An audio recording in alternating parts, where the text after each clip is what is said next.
I've been forgetting so many things. I have problems every day with something.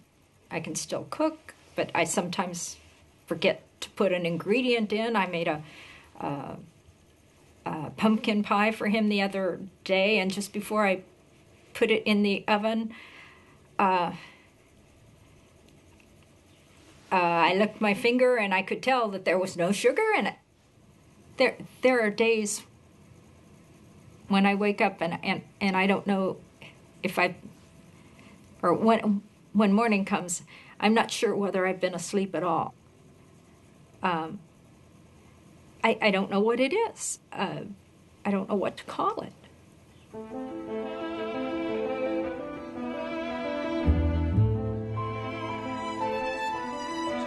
Recording the brain waves.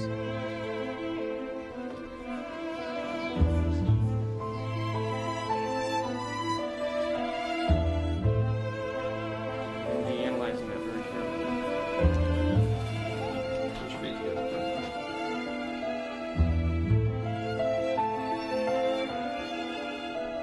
If we fail to cure or prevent Alzheimer's disease in the years and decades to come, we will be facing an enormous increase in the human suffering as well as the financial and societal impact that will occur.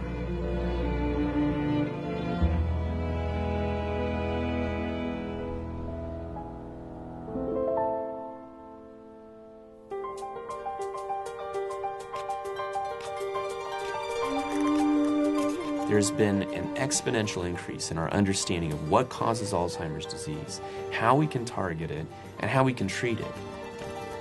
It really is miraculous that in a short period of time, which is really 25 years, and we know a lot about the disease.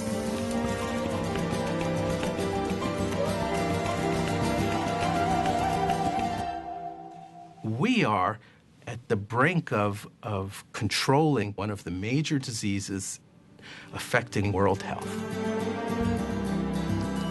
It's a true explosion in exciting new discoveries, many of which aimed at the root causes of the disease and therefore implying enormous therapeutic potential. We do have the research scientists, we do have the knowledge, and I think we can beat Alzheimer's disease.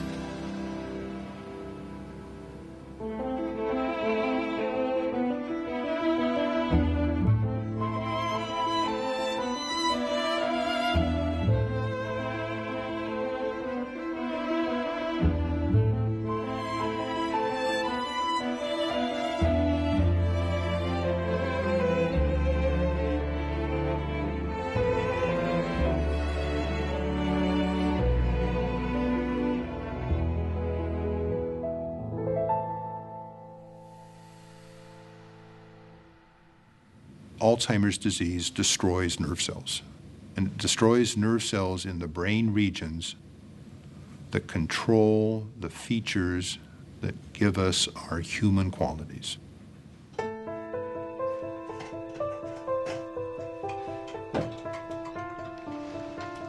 Okay, some of the questions that I asked today may be tougher than others, and the reason that we ask questions that are tough is we want to strain your memory.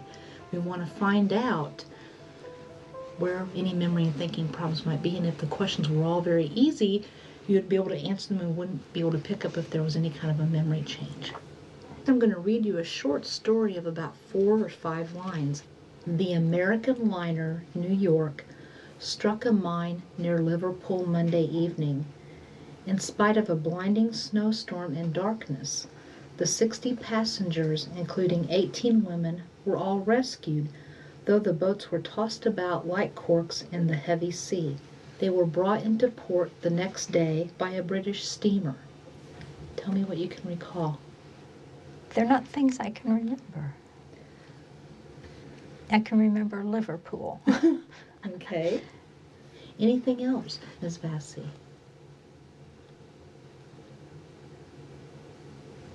Okay. Now I'm going to give you the names of 3 objects. The 3 objects are apple, table, penny. Apple, table, penny. Please write a sentence for me, and it can be any sentence that you wish.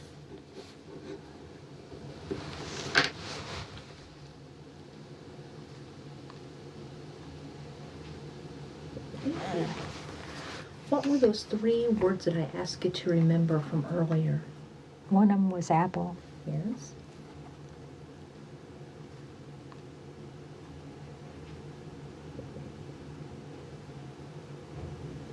Was pear one of them? Okay. The third one, no idea. Here, you sit right here. So, who does the shopping, grocery shopping? June does. And how does she do? Sometimes she either forgets to bring the list with her, or she comes home and she finds that she has not bought everything that is on her Missed list. some items on the list. Yeah. Where was Thanksgiving dinner this year?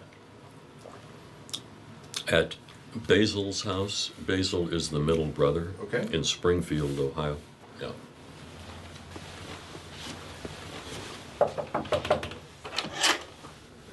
Mrs. Vesey, pleasure to meet you. How are you? Well, not as well as I've been other times. Please have a seat for me. Your husband told me you go back to Ohio and were there for Thanksgiving, maybe. I don't think so, Where did but you- I could have been. Where did you spend Thanksgiving? Just at home. Just If- you and your husband? Yes, if I. It's possible I went back there and that Do you we had. remember? Not for sure.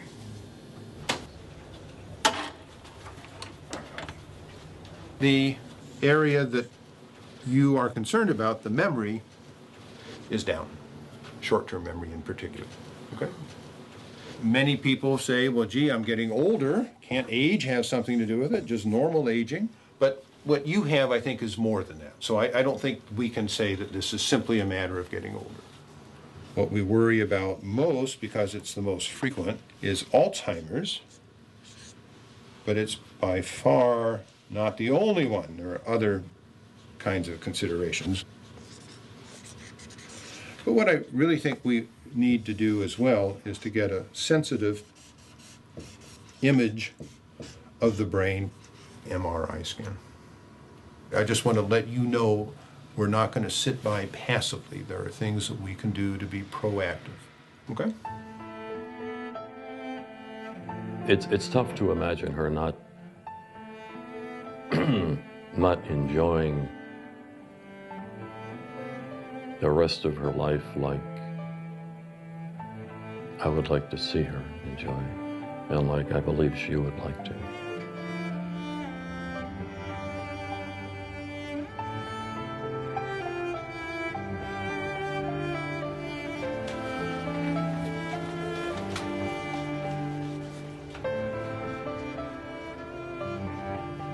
The human brain presents very special challenges, and solving a disease of our most human qualities, the ability to reason and think and contemplate and use abstract thought, it's a challenge to figure out how that goes wrong in certain regions, in certain synapses within the brain.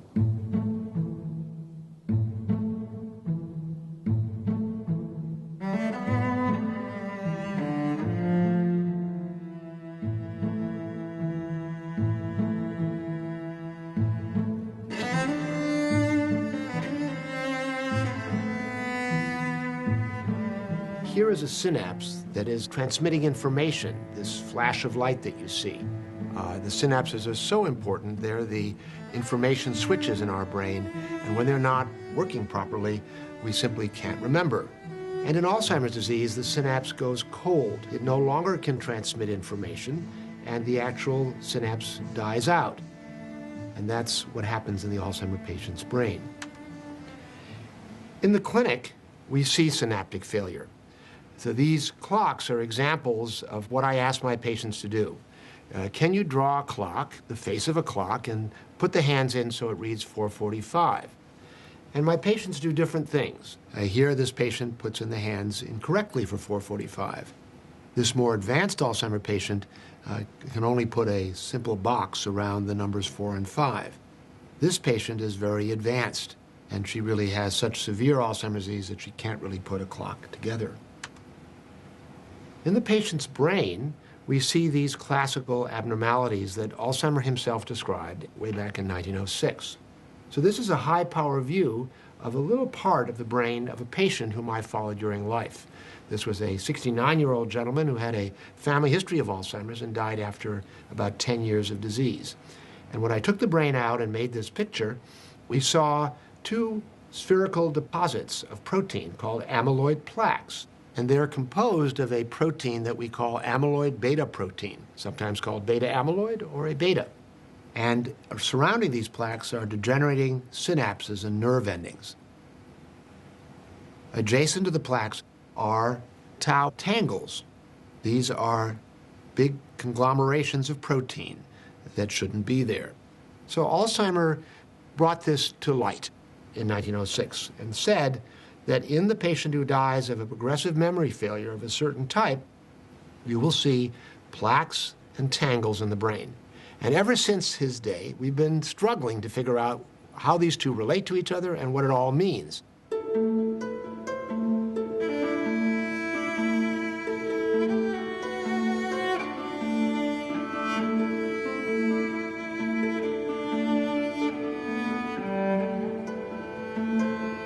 What we've known for a long time is that this amyloid plaque is a sticky substance. It's very hard to digest. That when all the other proteins and all the other cells in the brain are broken down, what remains is these amyloid plaques. Ready?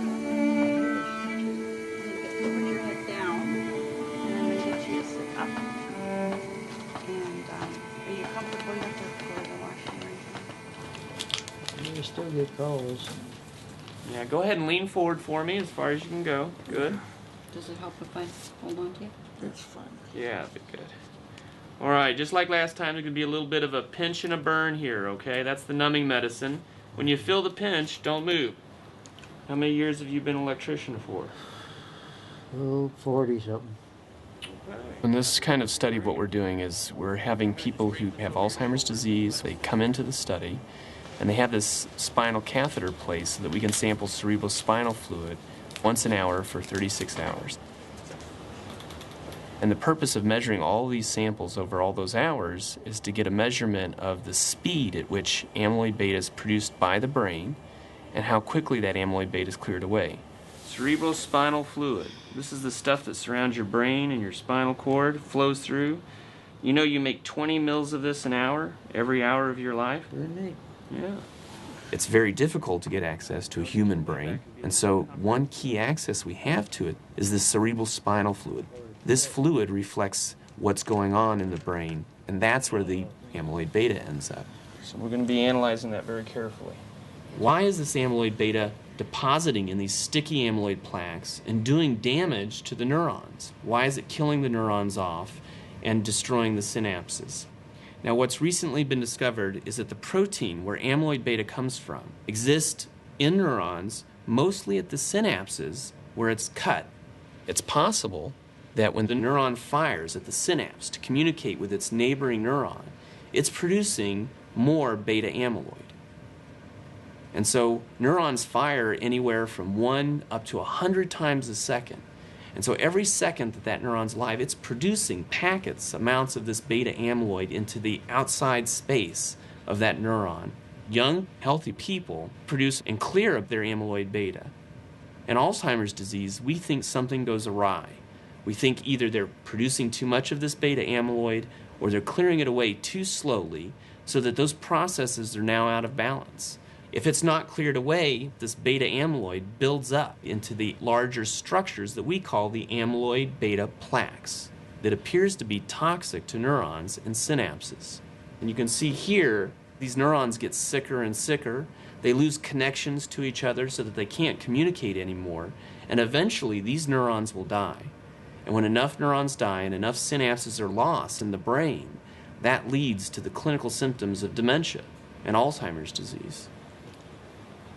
See how the catheter's doing? Anything we can do to lower down the levels of amyloid beta, we think is likely to help Alzheimer's disease.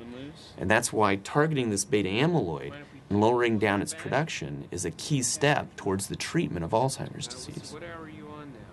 from the days of Shakespeare and before, senility has been well described. It's throughout history. And for the first time, we actually, most of us think that we have a good chance of changing that course.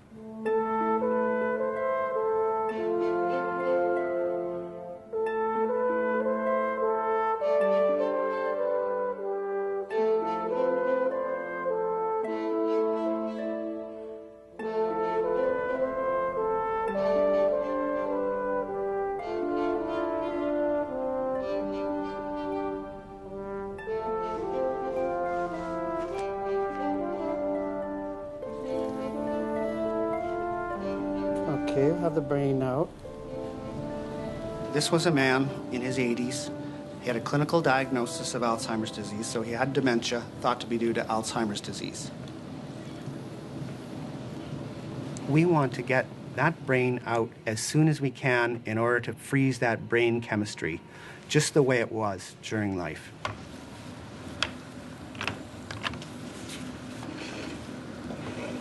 Just a quick gross exam. The brain weight was 1,100 grams, and that is a little low for a male.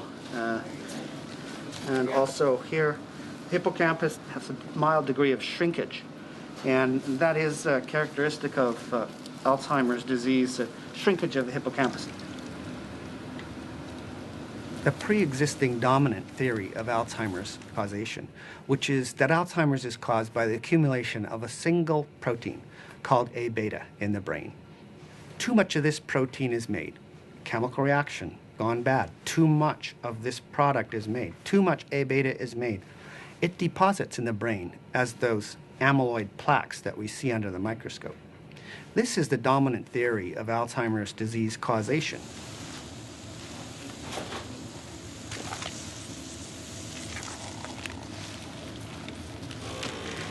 After someone dies, brain chemistry changes. Molecules decay. That's why we want to get the brains out of the person very quickly and into this minus 80 Celsius freezer where we freeze the chemistry for decades.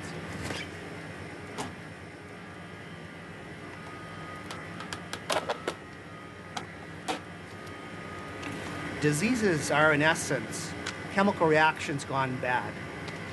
That's what the researchers are doing with the tissue. They take a piece of tissue, try and analyze all the chemical reactions in the tissue. A tough job, but if they can do it, they can identify the beginning of the disease, a chemical reaction that went bad. Then they can devise a drug, which is a chemical too. A drug is a chemical that can go into a chemical reaction and either speed it up or slow it down. Just what's needed.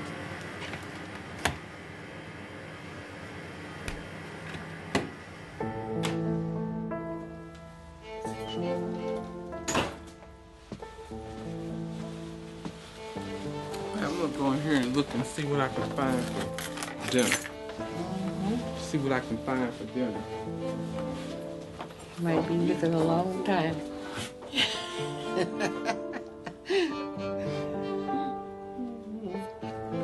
Alzheimer's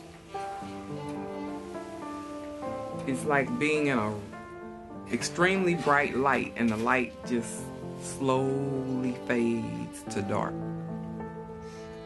And then there's nothing. She says I have Alzheimer's. This is a family portrait of my mother and all of her brothers and sisters, her father, her stepmother. This is Willie Mae, my mother. And this is Willie Bell, her sister. She had Alzheimer's. This is her twin. His name is William. And for the most part, he's okay, but I have my suspicions. What I want to know about Alzheimer's is it hereditary? What can we do to stop it?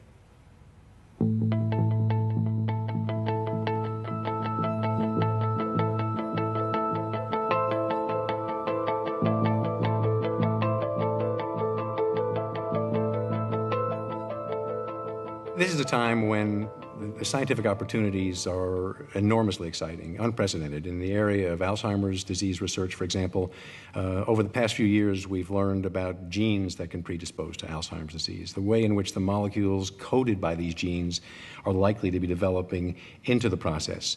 We've learned about the human genome and are now able, as we could never have imagined before, to actually search all the genes in the genome for any of those genes which might influence the process of Alzheimer's disease, provide new understanding and new clues in an effort to identify new genes which affect the likelihood, the risk, the probability of getting Alzheimer's disease.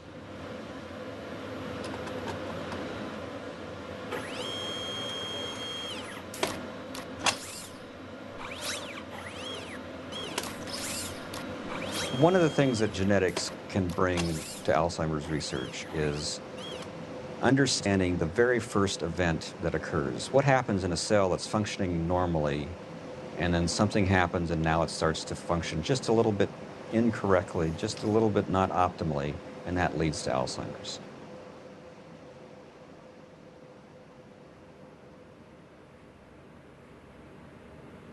Doing genetics at the beginning, we had these early onset families where each individual who was a descendant of somebody with the disease had a 50-50 chance of getting the disease. The first gene that was implicated in the genetics of Alzheimer's and Alzheimer's disease is the gene that makes the protein that ends up in the plaques. And if you have a mutation in that gene, you get Alzheimer's very early, in the mid-40s to mid-50s, very severe form of Alzheimer's disease. What that showed is if you have a mutation in that gene, you get Alzheimer's. You have mutation in that gene makes the protein that ends up in the plaque. You've got this direct cause and effect proof that you have to pay attention to that protein that's in that plaque. So we focused on those early onset families because we really knew how to handle those. We knew how to do the science to find the genes. The late onset has been much more difficult.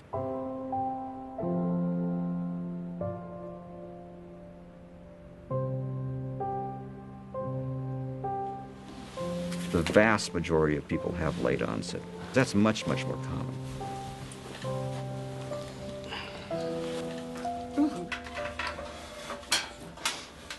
It's getting hard to do, huh?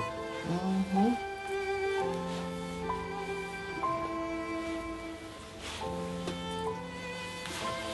Sometimes I forget things. Are you being treated for it?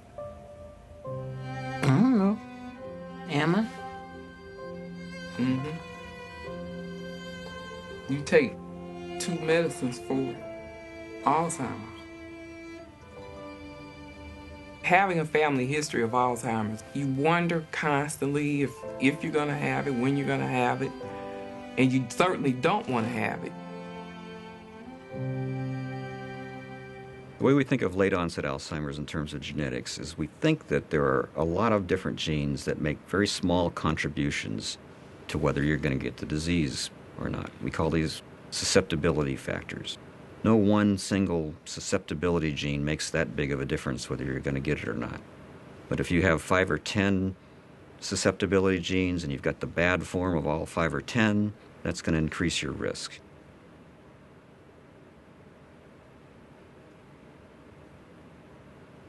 We do have one well-defined susceptibility gene called ApoE, or apolipoprotein E. So right away we have a pathway, a cholesterol pathway that we implicate in Alzheimer's disease. That's something we can use. That's one susceptibility gene.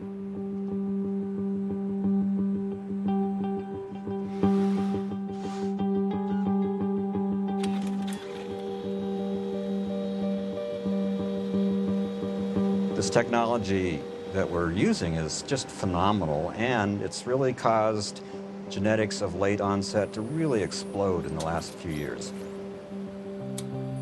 The DNA is put on these very tiny chips that have 500,000 to 1 million spots that looks at 500 to 1 million sites in that person's DNA. Genome-wide association studies are designed to give us many more susceptibility genes. And each one of those we have to look at and say, is this a good drug target? Is this the one we want to really focus a lot of money and attention on? You know, I think we're a year or two away from at least having our first crop of these genes come through. The more susceptibility genes you have, the more candidates for drug targets you have, and the better chance you'll find one that this is a good one, we're going to aim at it, and we're going to put a lot of money into it and see if we can prevent the disease. As people get old, everybody's risk gets pretty high. So one thing is, if your parent had Alzheimer's in the early 80s, like my dad did, that's probably not that atypical. So somebody getting Alzheimer's that late, as a geneticist, I think maybe he didn't have that many susceptibility genes, therefore I probably might not have that many susceptibility genes. So I'm not really that worried about my risk, because it is, the onset is so late. And really, most Alzheimer's onset typically is late 70s, early 80s. That's when the most people start to get it.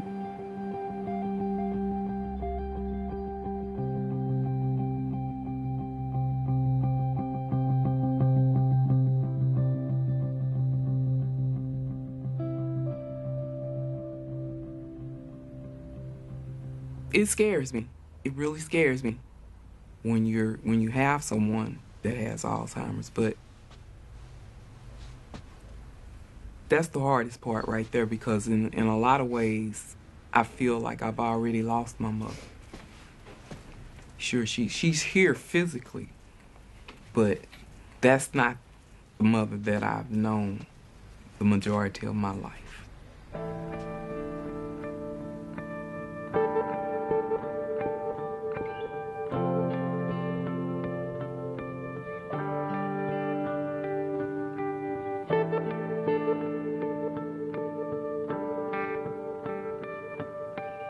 It's our belief that there are several pathways to developing Alzheimer's disease, and one of the most prominent pathways, particularly for the late onset form of the disease, is through factors relating to insulin resistance.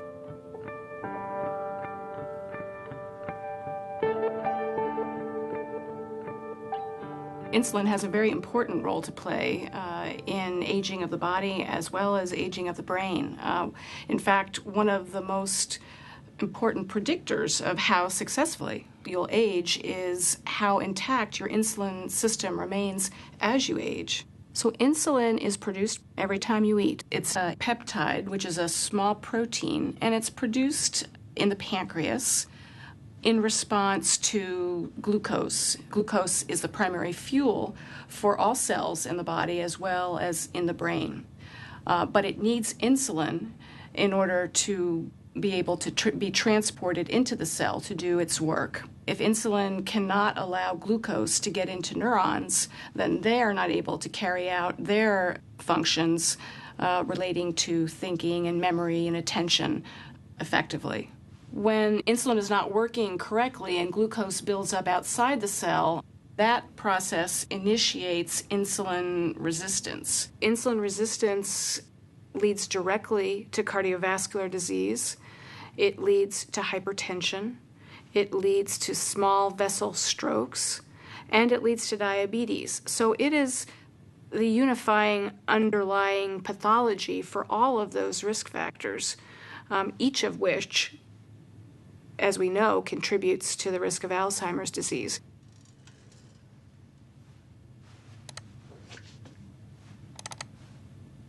With the lack of activity and changes in our diet, insulin resistance is beginning earlier in life than we might appreciate. We believe it starts in midlife, and this is a period in which many people begin to experience obesity and body weight gain and other metabolic changes. And it's the time at which insulin resistance and high levels of insulin also become apparent. Simultaneously, we believe beta amyloid is increasing in large part because of these changes in insulin resistance and insulin. And as a result, we see symptoms begin to occur, problems with memory, which worsen over time until a person might be on their way to developing Alzheimer's disease. Insulin resistance is in most cases eminently treatable, and there are a number of ways to treat it. By far, the most potent treatment of insulin resistance is exercise. aerobic exercise improves insulin function dramatically and immediately. So one bout of aerobic exercise, a 30-minute aerobic exercise period, will improve your insulin function for 24 hours. And then diet certainly plays a role. So a diet that is rich in good fats and complex carbohydrates and low in bad fats and simple sugars offers some benefit. And interestingly, doing both of those things together seems to offer a synergistic benefit.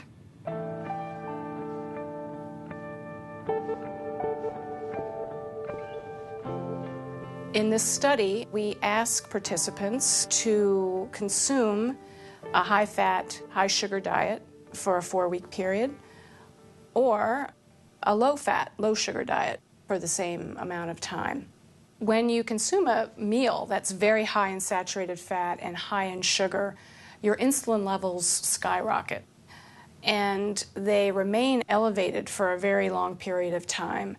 And this is a very abnormal state of affairs. Insulin is designed to rise quickly after a meal and then be cleared very quickly as well, and that's how it works best.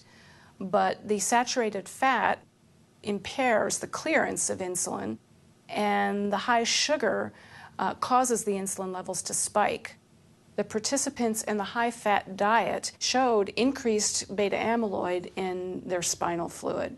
And the participants in the low-fat diet improved their profile. They had lower insulin levels and lower levels of beta amyloid. So even 4 weeks of eating well produced a benefit for these individuals.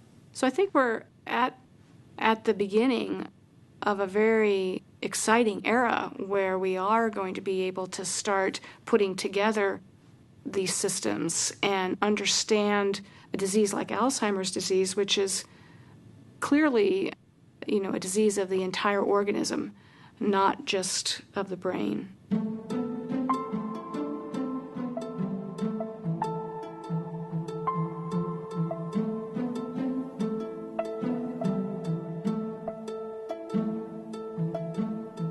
If you look at the pathology of Alzheimer's disease, that same pathology that Alois Alzheimer saw 102 years ago, you see millions of microscopic, highly inert, abnormal depositions of a molecule called amyloid beta peptide, beta amyloid.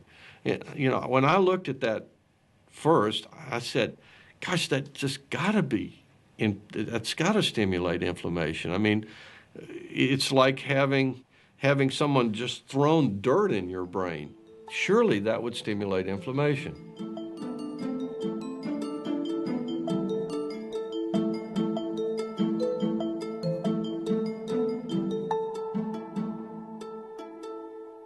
What is inflammation about? Why does your body have it? Well, your body uses inflammation to rid itself of foreign invaders and abnormal molecules and toxins, things like bacteria and viruses. Those stimulate inflammation when they're present in the brain or anywhere in your body where they shouldn't be, and inflammatory molecules and cells move into that area and attack and cleanse the body of those foreign invaders or foreign material. Amyloid beta peptide is clearly abnormal. It's almost like a splinter in your brain, and you've got thousands of them, and so you're going to have an inflammatory attack as the inflammatory cells move in and try to get that out of the brain.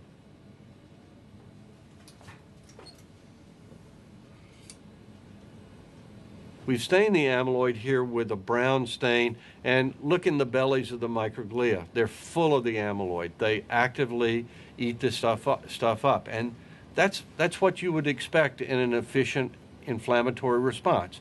You attack things, and you clear them and remove them from the body.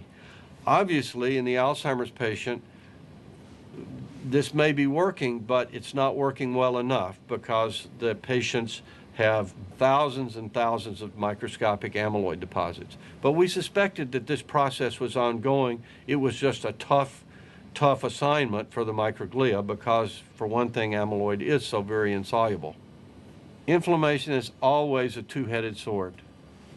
It destroys, and that's beneficial. When you have foreign invaders, inflammation destroys those foreign invaders. The problem is it can also destroy healthy tissue in the process, so you've got to be very careful about that. Let me give you an example. When you cut your finger, you may get some dirt and bacterium in the cut, and the cut then becomes inflamed. You have inflammation as inflammatory molecules and cells move in to cleanse the wound. And that's how inflammation does it. It's not magic. Inflammation just destroys everything in sight. Over time, this is going to, we believe, kill a lot of brain cells and particularly a lot of the processes, the nerve fibers that connect nerve cells over time. It will take some time because it's a low-grade inflammation, but we think that it is one of the major causes of damage in Alzheimer's disease.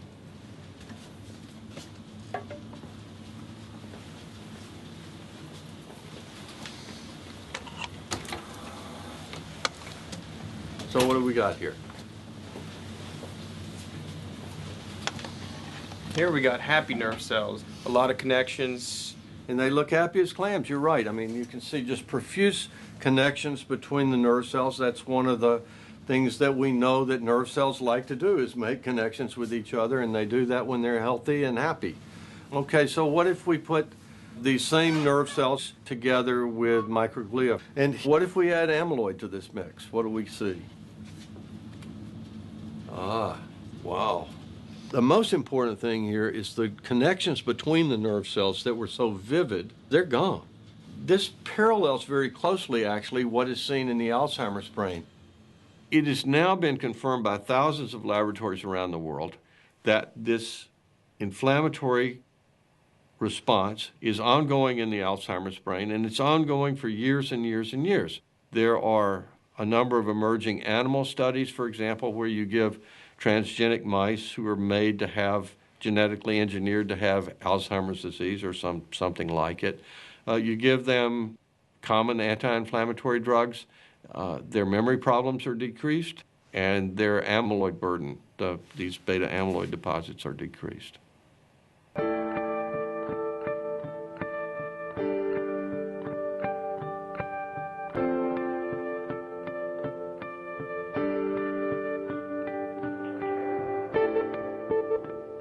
There are a number of studies which provide evidence for the importance of interaction between what we call Alzheimer's disease, a disease characterized by specific lesions in the brain, such as plaques and tangles, and other contributors to brain function. For example, abnormalities in the cerebrovascular system, the blood vessels of the brain.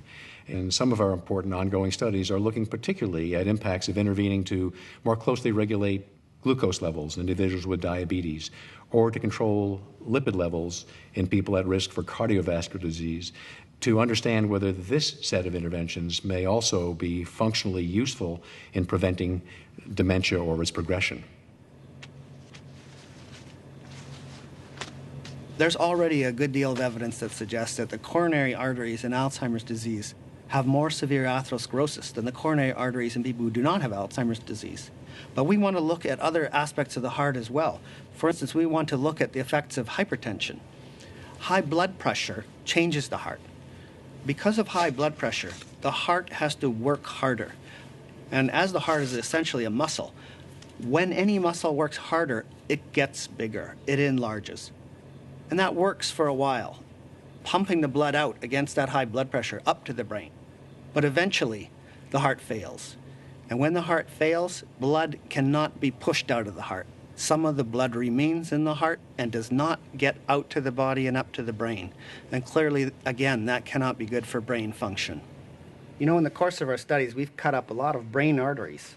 Hundreds and hundreds, if not thousands, of sections have been made.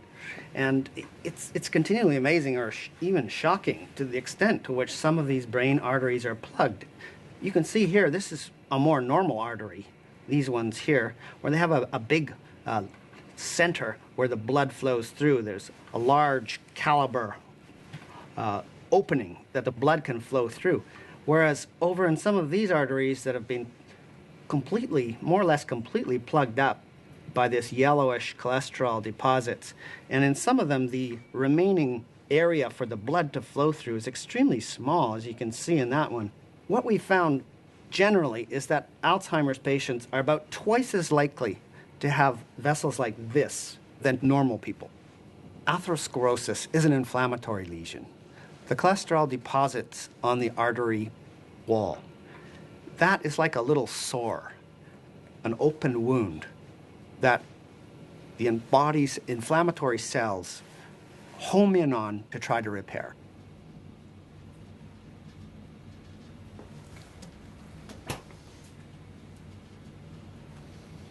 Once the brain capillaries are inflamed, they become involved with the reactions of inflammation, and they are less able to do their normal job.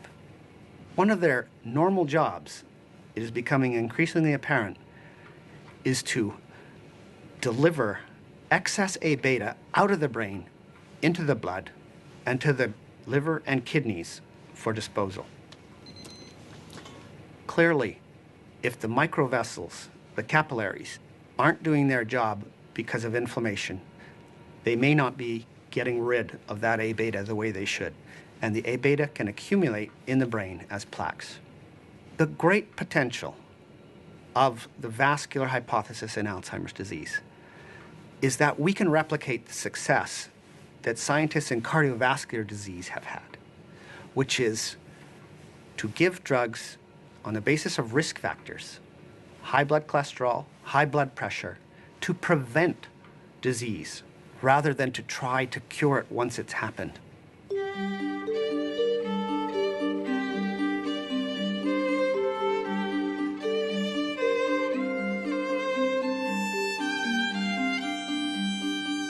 Turn the palms up and close your eyes. Now, don't worry, I have you, okay? Now, I see some swelling on your feet. Yes. How long's that been going on? Quite a while. Uh-huh.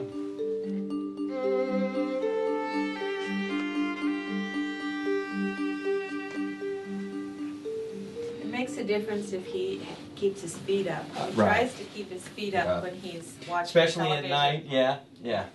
Because, you know, the diabetes affects the blood vessels, and sometimes, especially in the legs, you can get into trouble. That's pointy. Okay. Pointy. Not so pointy. Not so pointy. Okay. Same thing down here. Can you feel that even? No. Do you feel a little numbness there? Yes, numbness. Spread your fingers. Don't let me push them together. Excellent. So there's no sign of weakness. Even though he's had that stroke, there's just absolutely no sign of weakness. Okay, relax, relax, relax. And how about his blood pressure? It's been good too because he takes medication for that. Okay. So how does vascular disease lead to cognitive impairment? And the bigger question is, what about the other big cause of cognitive impairment, Alzheimer's disease? How does vascular disease work with Alzheimer's disease? So let me start by saying that vascular disease can injure the brain and cause cognitive problems or problems with thinking and memory all by itself. Just like Alzheimer's disease can cause problems with memory and thinking all by itself. But what we know for sure is that as we get older, the two most common abnormalities of the brain, when people die and you look at the brain after death, the two most common abnormalities that we see are Alzheimer's and vascular disease. Yeah, so he's lost his reflexes, and again, that's probably from the diabetes. 1/5 of all of our blood goes straight to our brain. Why? Because our brain needs that. And things that injure those blood vessels end up injuring our brain. And as we get older, these injuries accumulate. They add up and make us vulnerable to late life diseases such as Alzheimer's disease. How old are you? I'm 76. Okay. I'm going to say some numbers. I want you to listen carefully, and when I'm through, I want you to say them right after me. 9, 1, 8, 4, 2, 7. 9, 4, 8, 1, 4, 7. Okay. Have you noticed any differences or any changes? If so, they're very gradual. I haven't noticed anything major. Okay. His biggest issue, or the complaints he was having, was that he was having troubles completing a sentence, finding the right words. Correct, yeah. Tells the same story over and over. Okay. And is that more frequent now than it has been in the past? I think so, yeah. Okay, on this page there are some numbers, and what I want you to do is to connect them in order. You're going to alternate between number and letter. So you're going to go from 1 to A to 2, 2 to B, and so on.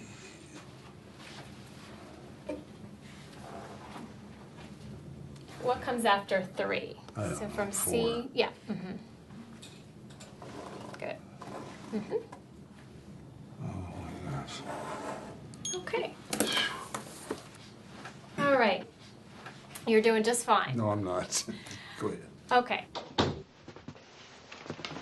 Mr. Happy, his stroke is bigger than I thought it would be.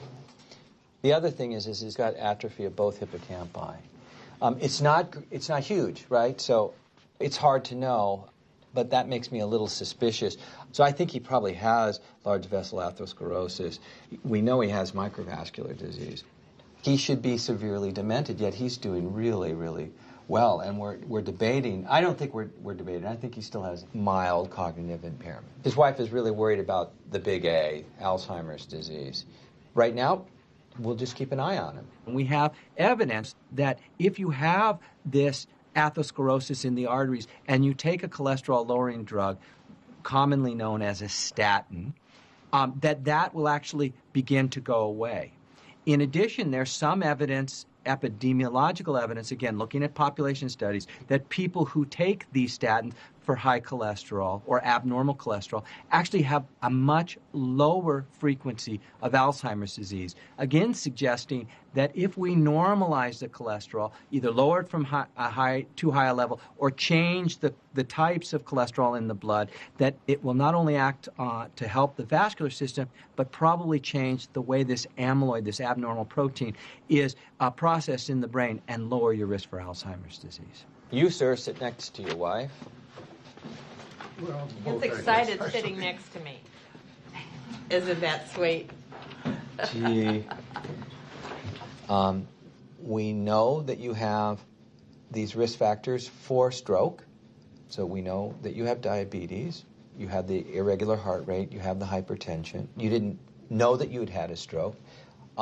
We did a brain scan, which I'll share with you in a little bit, and it doesn't look like you've had any new strokes, okay? And you certainly hadn't had any symptoms of new strokes, okay?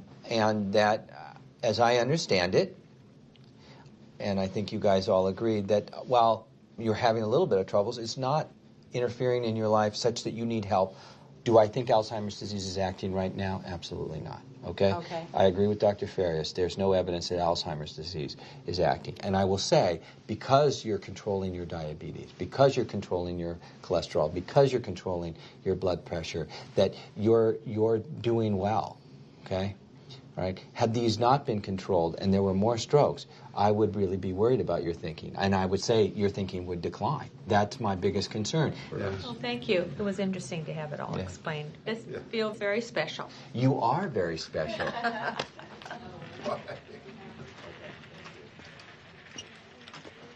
Let's see. I think the most interesting part was to see those MRI images of your brain, those little holes. Those little holes in your head. You've got holes in your head. They're not visible. I knew she'd pull this out. We got to keep it light, dear. We could brood about it. No fun doing that. No. We have treatments for vascular disease. We're working on the treatments for Alzheimer's disease, but the treatments for vascular disease are already there. If people pursued healthy lifestyles, exercise, control their diet, and use the medications that are available, that no matter what happens with the Alzheimer's disease, at least some people are going to do better at later life because they've managed this one disorder. We're all interested in reducing our risk for Alzheimer's disease. There are some factors we can control and some we cannot. for example, our genetic makeup. We inherit that from our parents. We cannot affect that. It's not modifiable. But there are other things that we can do in terms of our health, our diet, and our lifestyle that may help us reduce our risk for Alzheimer's disease.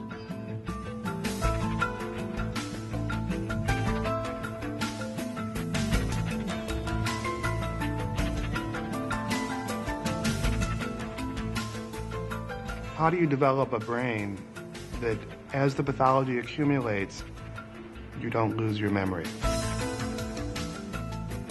Exercise can induce growth factors in the brain. It can help build new neurons into the circuits. It can build synapses. Oh my gosh, what drug will do that? Nothing.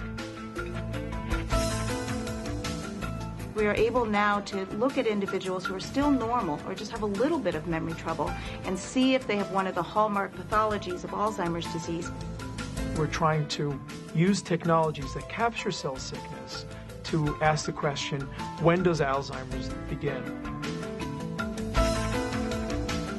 There's a sense of excitement in the field of drug development for Alzheimer's disease that I think is beyond anything else in healthcare now.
I knew about Alzheimer's, but I never thought I'd get it. And when it happened, I just the first thing I said to Kathy, "Are you going to leave me?" It's absolutely right. That's the exact right memory. I thought I was doomed. I said, because I thought it was the end of me.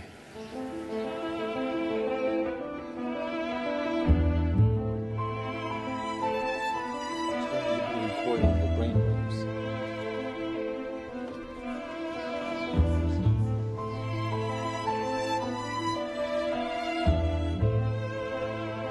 Be analyzing that very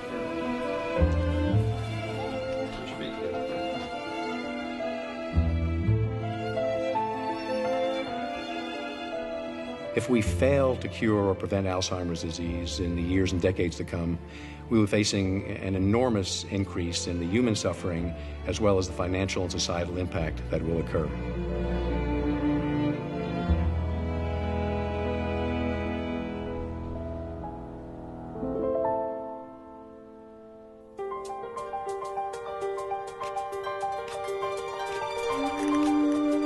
There's been an exponential increase in our understanding of what causes Alzheimer's disease, how we can target it, and how we can treat it. It really is miraculous that in a short period of time, which is really 25 years, and we know a lot about the disease.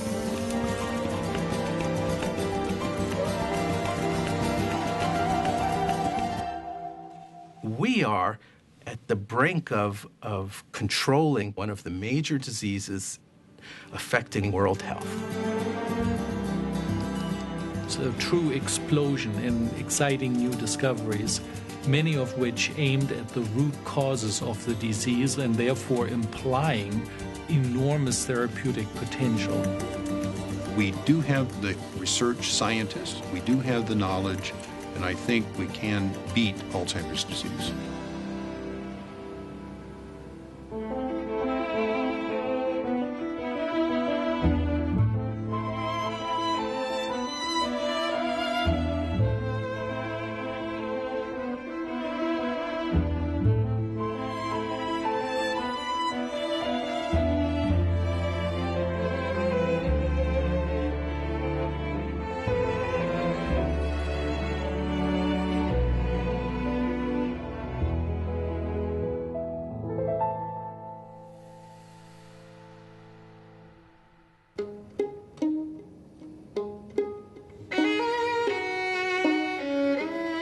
The history of modern medicine is really tracked back to around 500 years ago, when people decided that it might be a good idea to crack open the body and actually see where the disease is. If someone is bilious, is his liver really affected? If someone is demented, is his brain affected? And it's not that long ago, but that really gave rise to this idea that we actually have to see the disease to understand it. Alois Alzheimer's was a German neuropathologist. His use of novel staining techniques in dead brain under the microscope allowed him for the first time to see this constellation of amyloid plaques, neurofibrillary tangles, and it ultimately justified calling this disease Alzheimer's disease.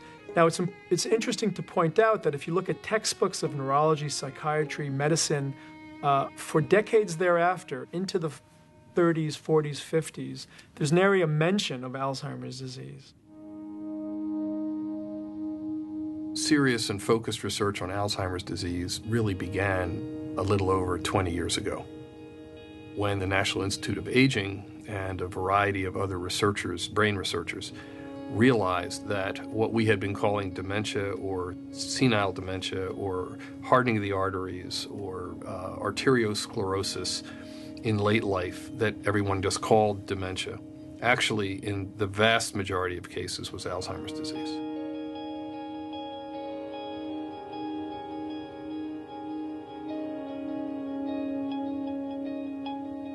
When we started, no one knew anything about what plaques or tangles, the things we see in the brain, were made of. We believe that the beta amyloid, the bad actor in plaques, leads to the disruption of tau protein and results in neurofibrillary tangles.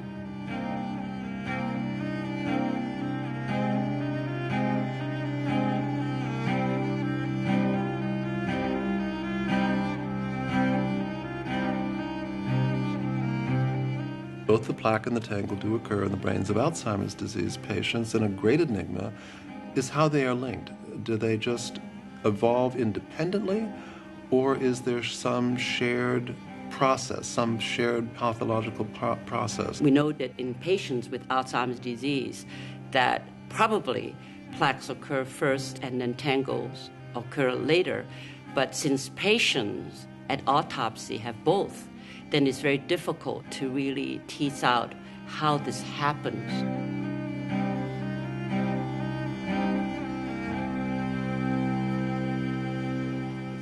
John and I believe that neurofibrillary tangles play a very important role in the demise of neurons. And as it turns out, tau is a known protein, and in fact, it is a very abundant protein in nerve cells. Tau actually stabilizes the transport system in nerve cells. However, in Alzheimer's disease, tau falls off of this transport system and begins to clump together and form neurofibrillary tangles. And when the tangles begin to form, these extensions begin to shrink. And you can see that they're shrinking, and eventually they're totally gone, and then this nerve cell eventually dies. The conundrum right now is that people are diagnosed with Alzheimer's disease when they have significant memory failure. We have good reason to believe that already their brains have been accumulating plaques and tangles for 5, 10, possibly 15 years. So the pathology begins many, many more years before symptoms appear.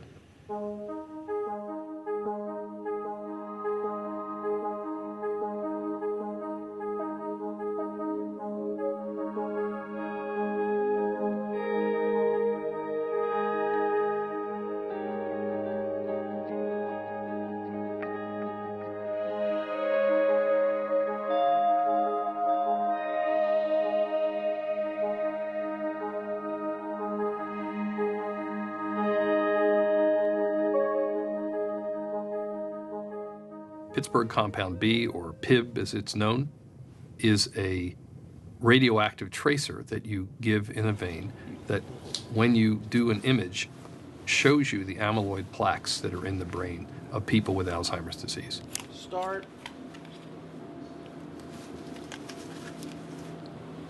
The basic goal was to be able to see the amyloid plaques that are characteristic of Alzheimer's disease in a living person, and to be able to tell how much of it was there. It was a goal of ours to do this for many years, and we wanted to be the first or among the first to be successful at it. What's the value of succeeding? The most obvious is, well, improved diagnosis. You know, we could do in a living person what you now have to wait until autopsy after death to do. Thank you very much. We began studying families who have early onset disease. We knew that they were developing amyloid in their brains, and certainly at an earlier age than others, 30s and 40s.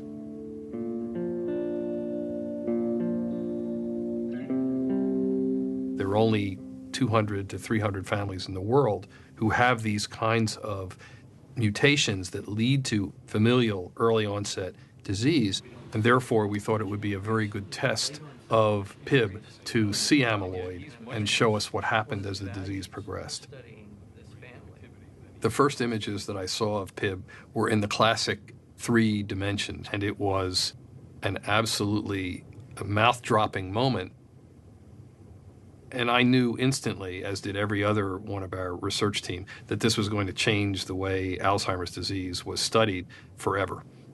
One of the values of studying this family, all 6 individuals have participated. They've come back for repeated scans, and we have a range of 14 years from the youngest to the oldest.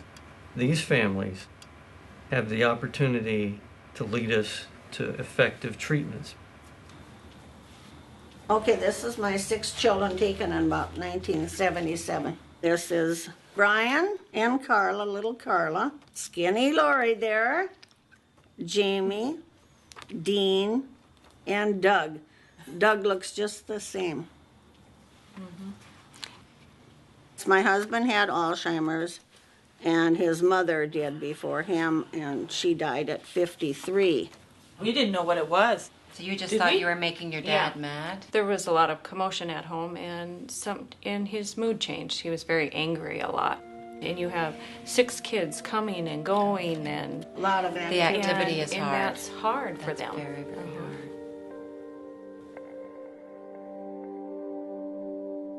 I got the news that I didn't carry the mutated gene. I knew, of course, then that I was going to be, without them all someday. And I, made up my mind that I was going to do everything in my power to make sure that my siblings get the respect and help that they deserve through this. We started working with the families who have early onset familial Alzheimer's disease for 2 reasons. First, we know that they get amyloid in their brains, and they get it at a much earlier time, obviously, than people who have late onset disease. We wanted to know, to see if PIB really was working, what would it show us? The only way to be able to do that would be with an imaging tracer like PIB that would let us look at them repeatedly over time and be able to correlate it with their paper and pencil testing at the same time. Draw a clock, put all the numbers on it, and set the time at 10 after 11.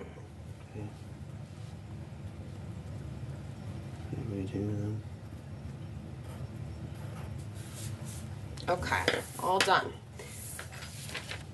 Since last year, when we saw him, how is he overall? Is he better, worse, or the same, do you think? I think he's gotten a little bit worse, and then he slowed down a lot. Let's talk about Lori for a minute. How do you think she's different? Is it her memory? Is it her mood? Yeah. Everything. Yeah. We saw her last year. She really hadn't changed very much, at least as far as her formal testing was concerned. Her short-term memory is, it seems to be really hard for her. The thing is, she knows, she recognizes it. I'm going to name 3 objects, and I want you to say them back after I stop. Apple, penny, table. I know that I'm progressing. So you just kind of feel like, well, when am I going to not be able to do that? If we were to ask your husband if he thought you were better, worse, or the same as last year, what do you think he'd say? He'd probably say a little bit worse. Maybe a little bit. Yeah. Okay. Knowing how early my father died, so, he didn't get to enjoy his grandkids. If my daughters get married, I always knew I would be a really, really good grandma. And I probably won't get to.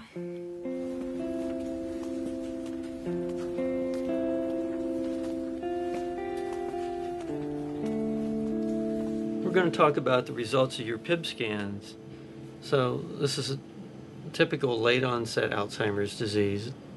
And these 5 are your family members from youngest to oldest. This is Doug's scan, and this is Lori's scan. In late onset Alzheimer's, we have all these amyloid deposits, whereas in your family there's this intense focal deposit, but then there's little bits in other places. You're all sitting here, you're being very strong, but we're talking about things that are, intimately involved with your life and your present and your futures. And, you're looking at one representation of the disease on the screen here, the amyloid. It makes it very real and very tough. Does it make you wonder? Yeah. This isn't an easy thing. Picture her, the only one that doesn't carry the gene, trying to do so much for the rest of us. There's a lot of pain in that, too. I don't know, I think I'd be so alone without him. There's too many of them. And sometimes you just need your brothers and sisters. I understand that. what I hope, and I think one thing that we're learning from this research is that we can see amyloid much sooner than the symptoms start. So that's a golden opportunity. That's a time when you may be able to get to the disease when you can have the most success. I'm so proud of my family to have participated, each one of them, and did it so willingly. And you guys go through really a lot. Proud of them. I think one of the things the demos show is the incredible dedication of these families who have a very serious disease in their genes to research. They come to us from far away. They come back every year. They understand that we're learning about the disease and that it may help their next generation or the generation after that, but it isn't going to help them. And yet they still come. They do whatever we ask them to do. They are really partners in this fight. Okay, well, we really appreciate you coming in. Well, we appreciate everything you're doing. Thank you very much. The imaging of the brain that we're currently able to do could not have been imagined 20 or 30 years ago. All of this gives us an opportunity to carry out research of a sort that could not have been imagined a decade or two ago, and are the reason for the excitement that I think pervades the field and gives appropriate and justified reason for hope to scientists and to the public as well.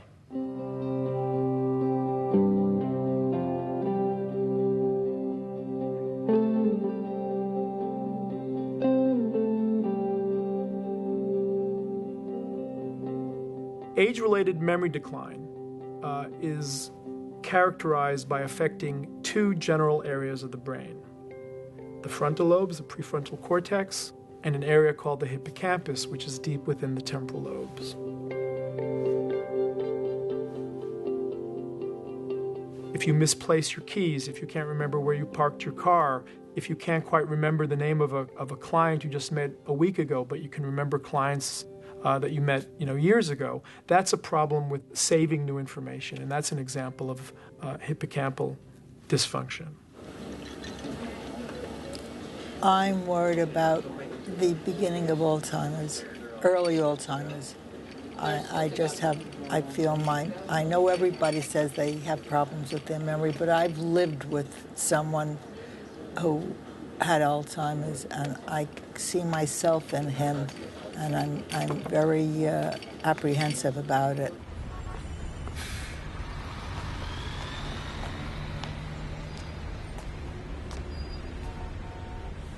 The earliest stage of Alzheimer's is one where the cells are still there. You might not have fully formed plaques and tangles, but the cells are just malfunctioning. So now we're trying to use technologies that capture cell sickness to ask the question, when does Alzheimer's begin? Hello, Anita. How are you? Is Dr. Small here? And this is something that we're currently testing, but it's not that simple, because the hippocampus could be affected both by normal aging and by early Alzheimer's disease. And that's one of the reasons why we focus so much on the symptoms that relate to the hippocampus, because as clinicians, we worry, might that be an indicator of early Alzheimer's disease? Very nice of you to invite me in. Have a seat. Thank you. How have you been? Pretty good, considering. So give me some examples of forgetfulness. I don't like this feeling of when I'm speaking to people in the middle of whatever we're speaking about, I go completely blank and I can't pull up. And it comes back later. Maybe, Right. when it's not important. Right. But and not only that, I do the same thing with words. I mean, I can't find, my vocabulary has absolutely disintegrated. Right. As you know, we do occasionally a memory test. Mm-hmm. I'm going to give you three objects: apple, table, penny. Apple, table, penny. Keep them in your memory. I'm going to ask you to repeat them in a few minutes. But for now, I'm going to ask you to repeat some numbers, but you don't need to remember the numbers, okay? Mm-hmm. 6, 2, 9. 6, 2, 9. 4, 2, 7, 3, 1. 4, 2, 7, 3, 1. Good. What were those three objects I asked you to remember? Very easy. I have a way of doing it. That's okay. Tricks are accepted. I put the apple on top of the penny on the table. Excellent. Who was the president before Bush? It wasn't Clinton. Yes. Oh, it was? See? Oh. Trust yourself. Who was before Clinton? Oh, Bush. Good. And who was before Bush? Oh, Johnson? No. Yes? No. We're currently funded by the NIH to image hundreds of healthy elders, generate these patterns in the hippocampal formation, and follow these subjects prospectively. And the question to us will be, can we detect the earliest stages of Alzheimer's disease versus normal aging itself? So we now have optimized a MRI-based technology that allows us to really visualize the hippocampal subregions in mice and humans. And we've been applying that technology across numerous studies to really try to test this question or test this hypothesis. Does Alzheimer's and normal aging target different subregions of the hippocampus? So remember that this is a research project that you participated in. There's a basic assumption we're making that Alzheimer's starts in one part of the hippocampal formation. The entorhinal cortex will be targeted by Alzheimer's, whereas this neighboring area, shown in white, the dentate gyrus, should be targeted by normal aging. These two areas seem to give us the most information in trying to dissociate Alzheimer's from aging. It's this area of the hippocampus, the dentate gyrus, that we find in your brain is relatively down. Can we identify at the molecular level what's wrong in the entorhinal cortex in Alzheimer's disease? What's wrong with the dentate gyrus in normal aging as a way to begin to get at clues at an underlying molecular mechanism? In the entorhinal cortex, we've been able to uncover a new mechanism that plays a role in the production of A-beta, and this in turn suggests new ways in which we could begin to explore different therapies based on this finding. You know, your chief complaint is forgetfulness, right? Remind me, how old are you? 81. I think that you have normal aging. I don't think that you have early Alzheimer's disease. Good. Okay? Good. Any last thoughts? We know that normal aging itself also causes cell sickness, but never progresses outside of the cell sickness stage. Because if you think about all the successes that we've made in medicine, they've really come on the heels of being able to visualize the problem, whether it's cancer, heart disease, and in fact, brain disorders, stroke, MS, multiple sclerosis, tumors. One of the great challenges of Alzheimer's disease is the fact that until recently it's been relatively invisible to our technologies, and I think that's why it's been such a great challenge. But that, I think, is shifting now.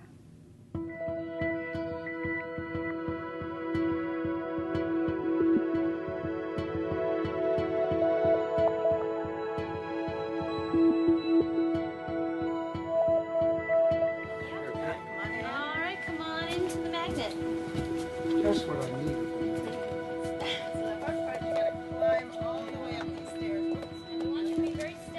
We got interested in this idea of looking at memory formation because I think in Alzheimer's disease that the memory trouble Alzheimer's patients experience actually begins at the first moment they encode or try to learn new information. So we know that Alzheimer's patients lose information more quickly over time, but we also think that even the way their brain learns that information is unfortunately abnormal. So remember, these are going to go in your ears. All right, that's good. Make sure it's not pushing on your... We're following older individuals because we are able now to look at individuals who are still normal or just have a little bit of memory trouble and see if they have one of the hallmark pathologies of Alzheimer's disease, because in the setting of Alzheimer's pathology, the brain will work differently.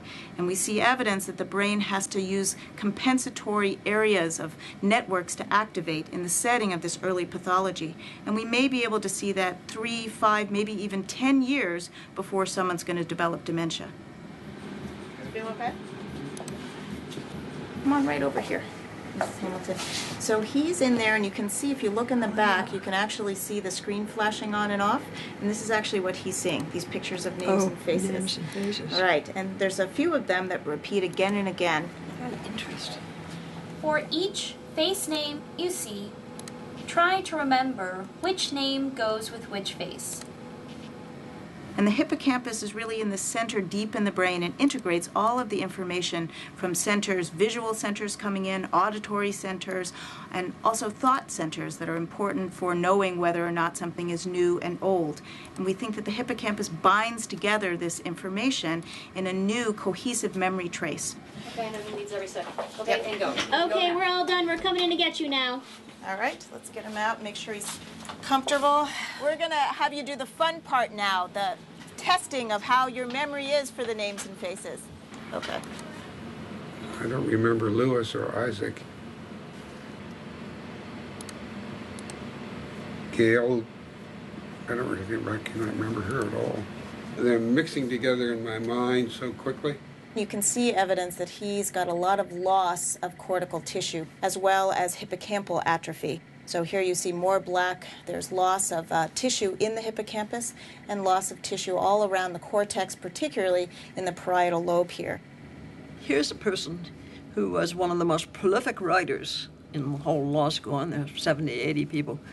But his evaluations began to fall off. And for Bob, having his evaluations drop to 80th percentile or 75th percentile was unthinkable. It was humiliating. It was a bit painful, and I would describe it that way.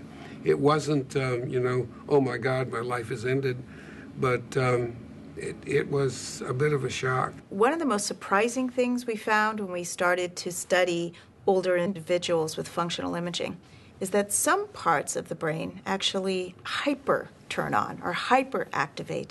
That was really surprising because the original idea was that as progression of Alzheimer's disease that you just lose everything and everything goes down in a nice linear fashion.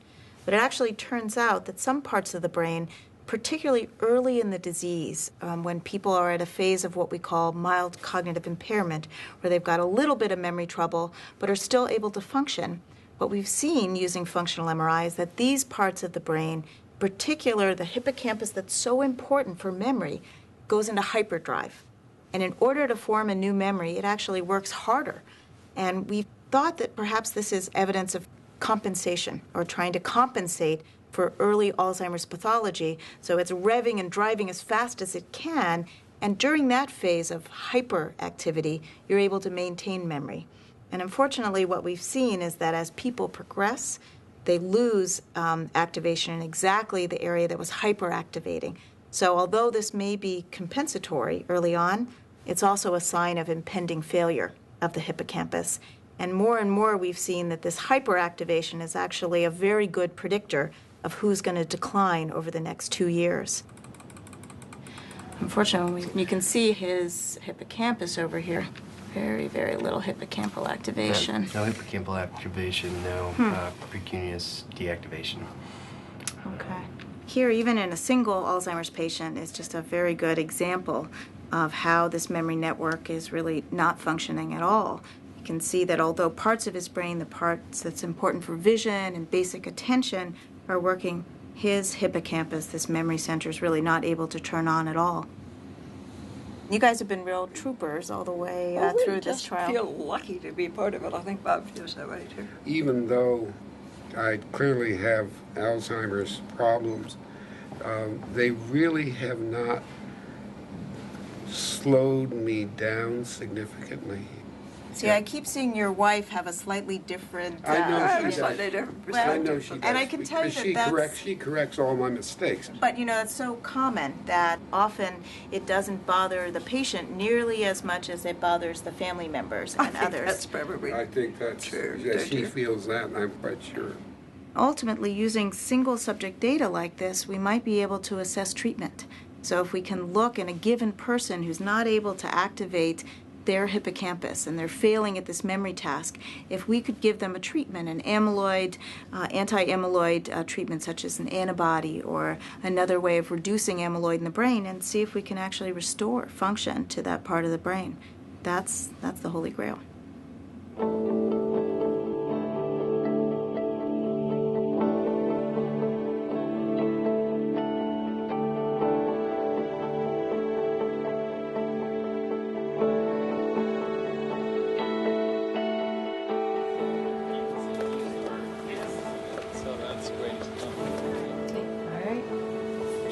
So it's the combination between the brain waves and the magnetic fields that this instrument records. This is a very exciting day for us because this is the first patient we're enrolling in our clinical investigation to look for subclinical epileptiform activity or abnormal brainwave activity in people with early stage Alzheimer's disease or related dementias. How's that? Are your ears okay? The study includes the admission of patients to the hospital for a 36-hour period, and during that period their brain waves are continually recorded and then analyzed for any abnormal frequencies or even perhaps bursts that might reflect subclinical seizure activity. We were impressed clinically by the very significant fluctuations that people with Alzheimer's disease and other dementias show in their functioning. So sometimes one comes in the room and the patient has reasonably good orientation and even recognizes their relatives just fine, and you can come back sometimes in the afternoon and the patient is utterly confused and doesn't recognize his or her daughter anymore. And we think that the likeliest explanation for these fluctuations are instabilities in neural network function. Now I'd like you to count backwards from 100. 96, 95, 94, 93, 92, 91,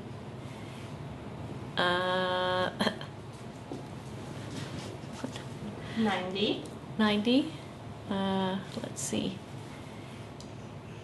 We suspect that an important part of the cell death process is energy depletion, which can come about either because neurons are overstimulated and can't keep up with all the discharging that they have to do. So this would be consistent with what has been referred to as excitotoxicity, too much excitation running the cell into the ground because it just can't keep up with its own activity. And I think a key player, very likely, is the amyloid beta peptide, a small fragment of a larger protein that we all make. And we know that it is generated and cleared very rapidly throughout the day, multiple times, under normal circumstances. And it looks like excess amyloid beta can get the cell into overdrive. Deborah? Hi, I'm Dr. Muki. How are you doing? Fine, thank you. I wanted to hear from you a little bit about how you see things are different now compared to, say, how they were 10, 15 years ago. I don't know. It was very gradual. I would like to see if you can copy that for me. You can start anywhere on the page, but if you can try to copy that cube for me. That one goes.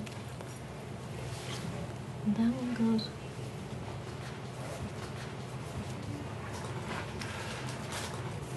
No. It's tough, right? That's a real tough one for you, I know. Mm-hmm. And her mini mental state exam overall score was a 20 out of 30. She got a 27 about a year ago. So that's quite a drop, around 26 actually. to 27. That's quite a drop over that time frame. Yeah. Mm-hmm. Yeah. Basically, bottom line is that there were only some sharp transients, but not any real clear-cut epileptic. Not what we would call a juicy spike. I think what we would be kind of interested in mostly is the sharp activity. I believe that the disease really requires a very open-minded approach, if you will, where one has to understand that it comes about via different processes and that one may have to block it also from many different angles. So different patients may require a slightly different therapeutic approach from the next person. And we're beginning now in our animal models to test all the different anti-epileptic drugs that exist to find out if any of them actually can inhibit the epileptic form, epilepsy-like activity that the amyloid proteins seem to induce. we have enough material We do. here, you know. And we also need to make sure that our drug development portfolio that the community is building over the years is not too single-minded, because we may be betting on the wrong horse. So it's very important for us to diversify the drug development portfolio.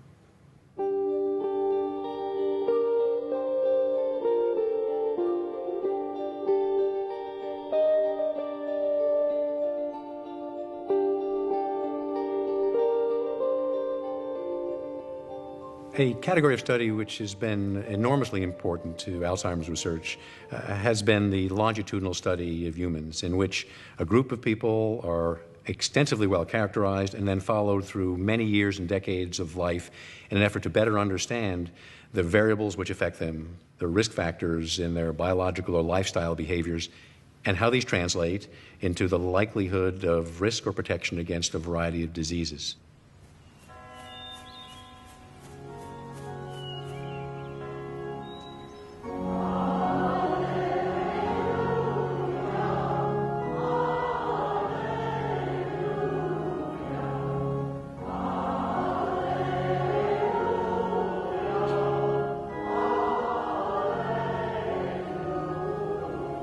In the religious disorder study, we had one of the first publications showing that engaging in mentally stimulating activity may delay the time until you reach getting Alzheimer's disease. Good morning. I'm apologizing for interrupting Sister Catherine, who died in Iowa City 2 days ago. Gave her body to science. The family will come together for a memorial mass, August 23rd. I want you to know that I'm in the study. Are you? Oh, yeah.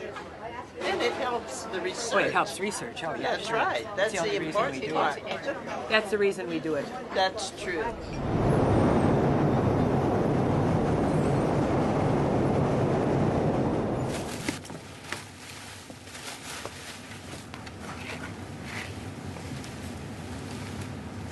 Okay, so these are two nuns from Dubuque, right? Right, the two nuns from Dubuque. Okay. They both have significant atrophy.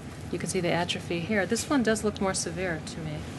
The religious disorder study involves older nuns, priests, and brothers without dementia who agree to be tested every year to tell us all kinds of things about themselves. And a condition of entry is that they have to agree to organ donation at the time of death. We're interested in what are the common changes in the brain that cause people to lose memory as they get older. How are different risk factors that are causing memory loss? What's the pathway? How are they doing that? What are they doing to the brain to actually cause the memory loss? And we're often very surprised with a lot of pathology with a person with no cognitive impairment, or very little pathology, yet the person did have Alzheimer's disease.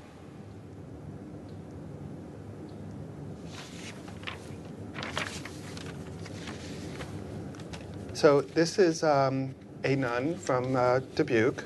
She died, she was about 80 years old. She had 18 years of education, and she clearly had a mild dementia at the time that we last saw her, probably Alzheimer's disease. And let's see what it did show here. And you can already see the abnormality of the plaques. And all of these black structures here are plaques within her brain. Okay, so the first case, pretty typical Alzheimer's disease. And the second case, she was over 90 years old. She had 20 years of education, no decline over the years, over 3 years of follow-up. What do you think we're going to see here? It looks like she should have a somewhat normal brain. She has a significant number of plaques, and enough plaques to confirm a diagnosis of Alzheimer's disease. So her brain looks very similar to the nun that we saw that did have dementia. And yet this was somebody who was older, functioning pretty well, and had really no reason for us to suspect that she had Alzheimer's disease. We're developing this idea that certain types of thinking abilities can actually help you tolerate the pathology of Alzheimer's disease so it's not expressed as memory loss. And we talk about memory loss because that is really the hallmark of clinical Alzheimer's disease.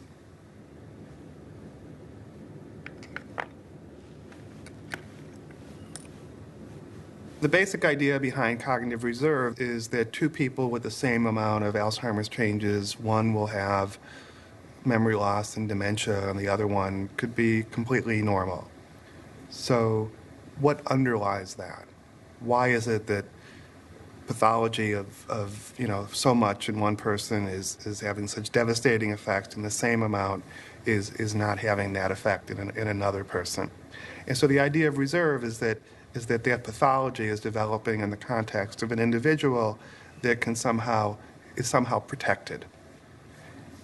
And the question then becomes, what's the nature of the protection? One thing we've looked at, for example, is the extent of your social network. So how many people you feel comfortable with talking to and confiding in. And the larger that network, the less likely you are to decline and the less likely you are to experience clinical Alzheimer's disease. So I actually have some data.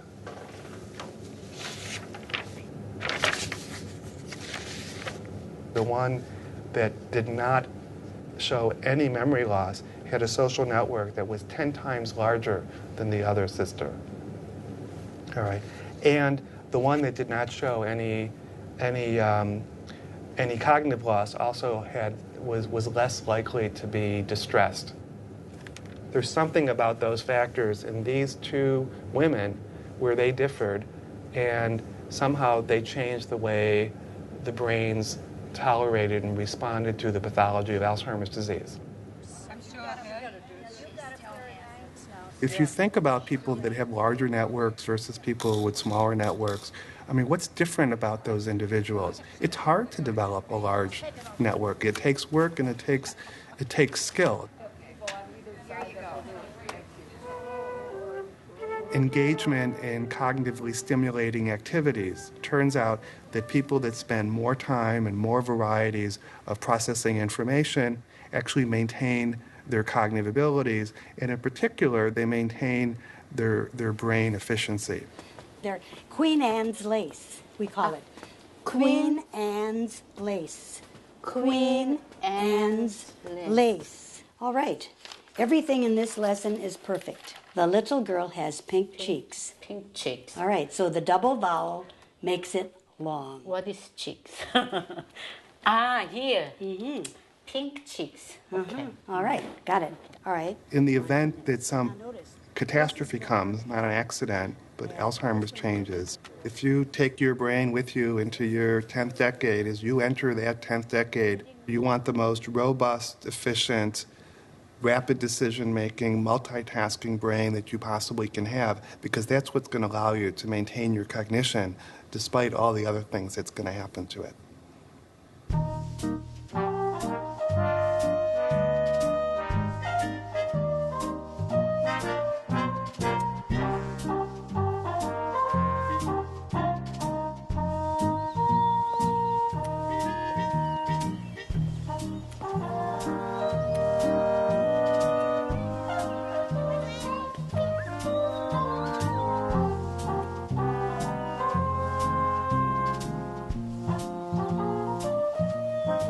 I know from living with him how he just loved being out and doing all the work he was doing on committees and local clubs and playing cards, a little diversion, but also being a Toastmaster at many, many functions. He had a lot of energy to keep doing all these things.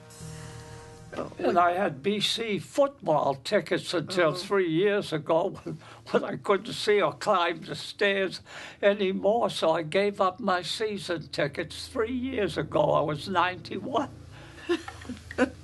With the increase in longevity that we are observing in the past decades comes a great deal of concern whether increased lifespan is going to be accompanied by a greater period of time with disability, with loss of dependence, and with poor quality of life, or whether increased life expectancy can be accompanied by a longer period in good health.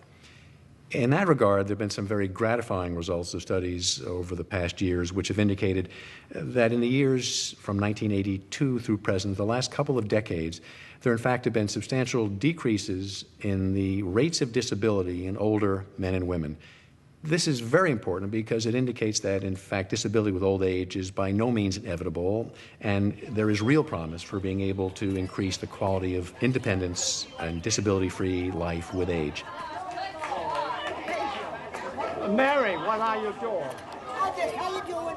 What's going on? Hey, good to see you. Huh? Good to see you. Vic looks fantastic. Of course he does. One of the studies which has been particularly valuable has been the Framingham Heart Study, a study which was initiated to focus on cardiovascular diseases of the heart, but has proven to be an asset to the gathering of information in the function of the brain and bring it to bear in a better understanding of dementia and Alzheimer's disease. Using the Framingham data, we're able to estimate what is the probability that a man or woman at age 65 will develop a stroke or dementia during the remainder of their life.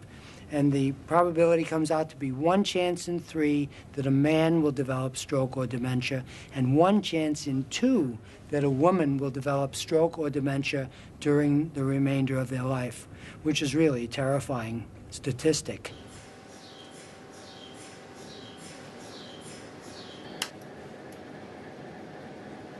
Okay, this first one goes for 1.5 minutes. Just hold very still, okay?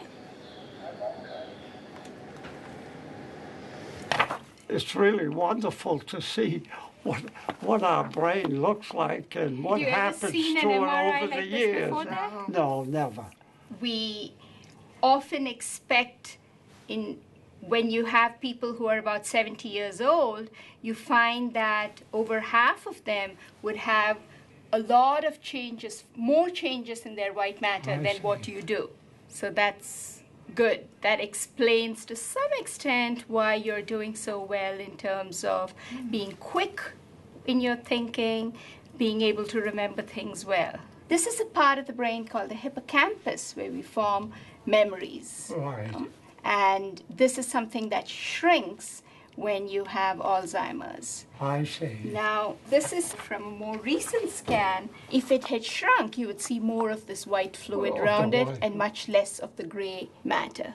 We like the fact that we are able to see how big your hippocampi are, how they changed over time, and that hasn't changed.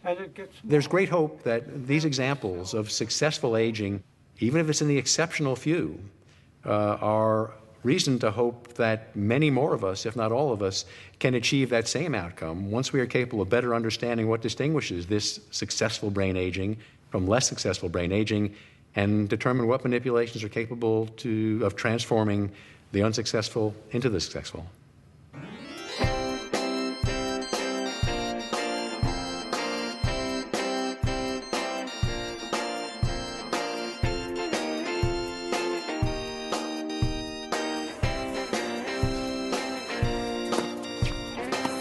There's enormous interest now in what the effects of lifestyle interventions such as exercise and diet may have on the risk for Alzheimer's disease or on brain health and function in general.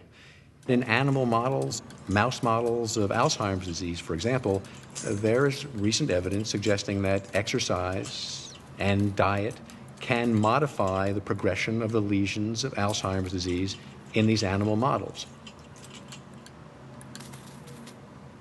One of the breakthroughs in the field is to be able to have a mouse model of Alzheimer's disease called a transgenic mouse. And it simulates a lot of the pathology that develops in the human brain with Alzheimer's disease.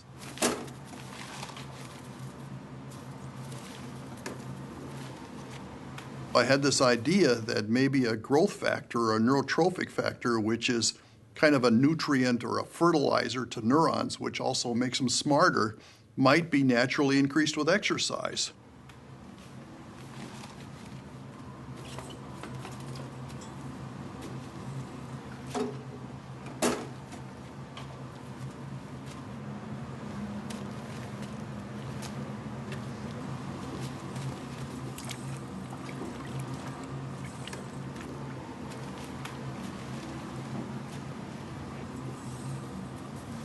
We take two groups. One is just sort of in their cage and don't have access to a sort of a running gym. And the others get in their running wheels at night and they exercise. In order to test their learning, we basically take the two groups and put them in this Morris water maze.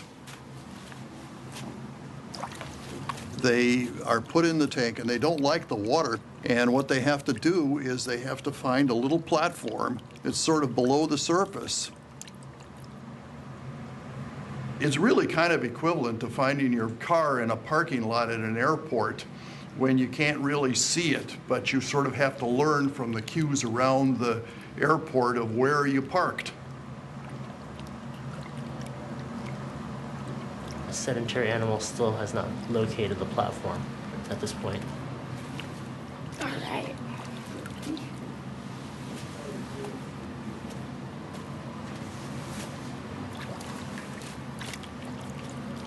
We find consistently that the animals that have exercised are able to learn faster and better than the animals that haven't exercised. All right. Yay! We did it.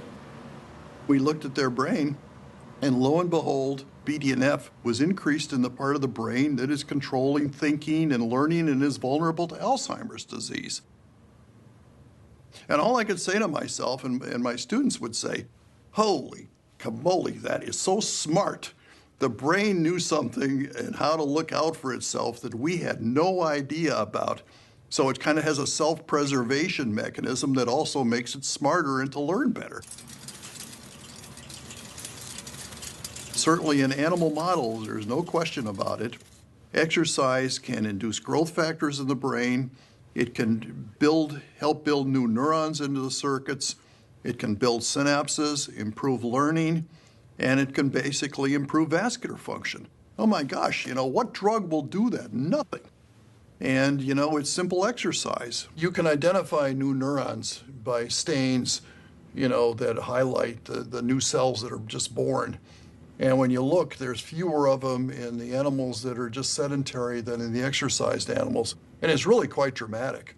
So exercise actually increases the number of new neurons that can be added to the hippocampus.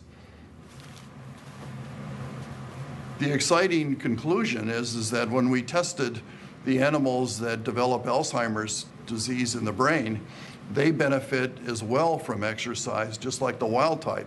So they learn faster and better, which is very encouraging because it means that may help delay the onset of Alzheimer's disease from the experience of exercise.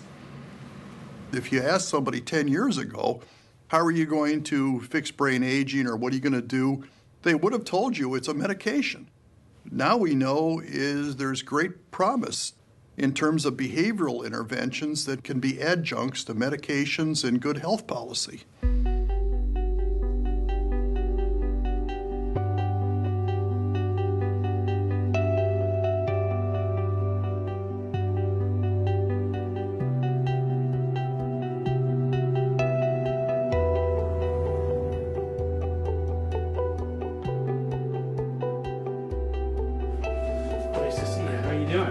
So good to see you. We're going to check a few things. Listen to your heart and lungs. Okay.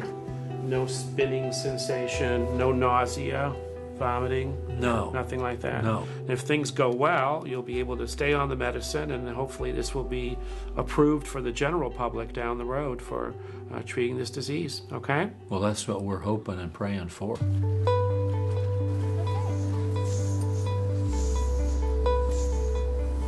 One of the best pieces of news is that there are many clinical trials now with very promising agents for Alzheimer's disease, dozens.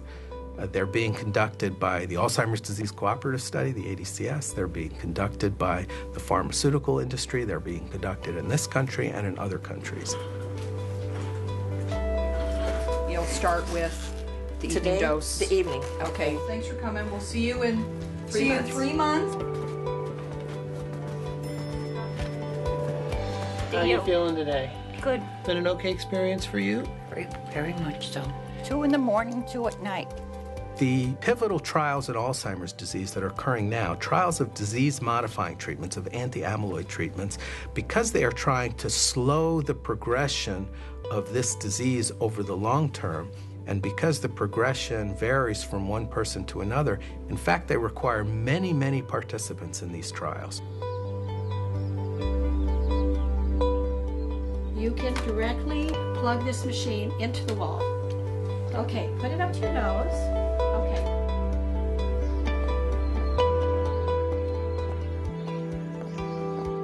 No matter where I have to take this woman in the world to find something that can help her maintain a lifestyle and a good lifestyle, I will do it.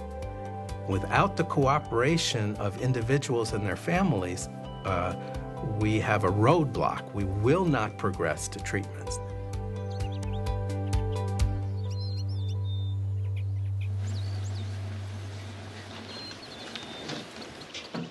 Can you pick up your foot? And bring it over. There you go. Okay. We got involved in the Elan trials, the 2001 Elan trials, because our son-in-law saw it advertised in the paper, and he called us and said, I think this is maybe something you'd be interested in. Yeah. And we were interested in it. So Earl and I ran out there to get involved in it and excited about it. I was just hoping that something would surface that would help me.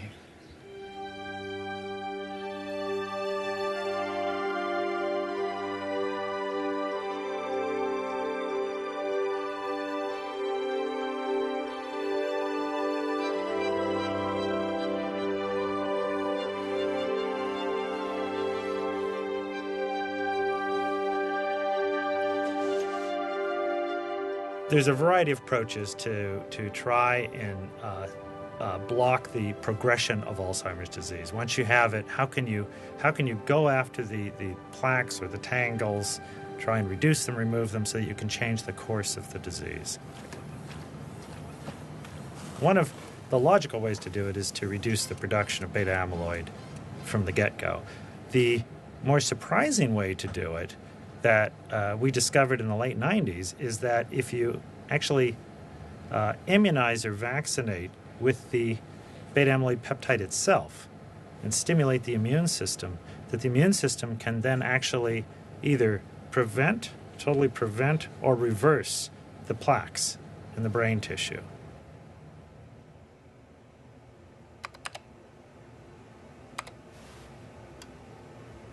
The idea was to vaccinate, just like you get vaccinated for polio, vaccinate with a synthetic piece, a little peptide protein fragment of the beta amyloid into the mice. And when you get vaccinated, what do? You raise antibodies in your blood. And that's what protects you if you're being vaccinated against some infection. Here it's a little different. What we hoped is that those antibodies would circulate through the body, and what antibodies do is they bind to whatever they've been made to. And we hope these antibodies would bind to the beta amyloid and help clear it, help get rid of it. Very simple idea, extremely simple idea. And this is what you see in untreated mice. This is the brain. The brown material is the plaques. Then after they've been vaccinated, this is what you see instead of that in the treated animals. And it was so black and white and so obvious that I remember Dora saw this first. You could, with 100% accuracy, say this animal was treated and this one wasn't.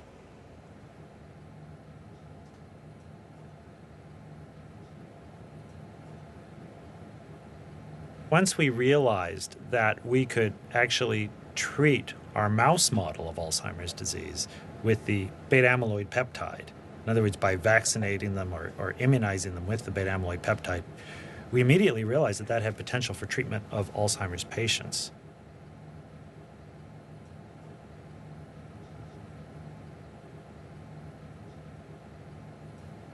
We began what we call clinical trials, and that's a very long process, actually. And the way it's done is most of what you do is make sure that what you're doing is safe. So you do a few number of patients, very controlled environment, very careful amounts, etc., and show that it's safe. And we call that phase 1 trial. So we did that, and everything looked fine. And then we went on to large studies And now we're talking several hundred patients, 370 patients, where we did what's called a phase 2 study, where, again, a lot of it is about safety. Most of it's about safety, but you're starting to look at things like, gee, is this working? Are the patients performing functions better? How are they doing? He had 3 injections, probably over a period of 3 months or something like that, maybe even longer. When he was given the first injection, he had a bit of a reaction to like a protein, an allergen type reaction. And I said, I think you got the vaccine. And sure enough, he did. And so it was exciting because we were actually feeling like it was doing some good. Yeah. Even initially. It gave me a lot of hope. We were just well underway. Everything was going fine. And after the second dose, we ran into a problem with encephalitis in a very small subset of patients, about 5 or 6% of them. And although it was transient, it was severe enough that we felt it was prudent to stop dosing.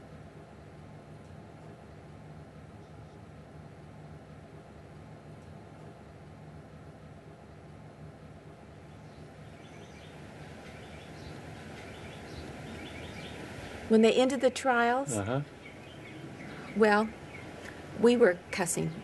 We actually were angry. We said, I kept saying, oh, that was a mosquito in France. It doesn't have anything to do with this vaccine. But I think back and I kept saying to everyone who asked, so how's Earl doing? I would say, he's maintaining. He's maintaining. And that was really important because you were functioning well at that time. And just to stay there would have been a blessing because it was working. So, and we said that for many, many years. I'm thinking back now, we probably 3 or 4 or 5 years said he's maintaining. Everything is good.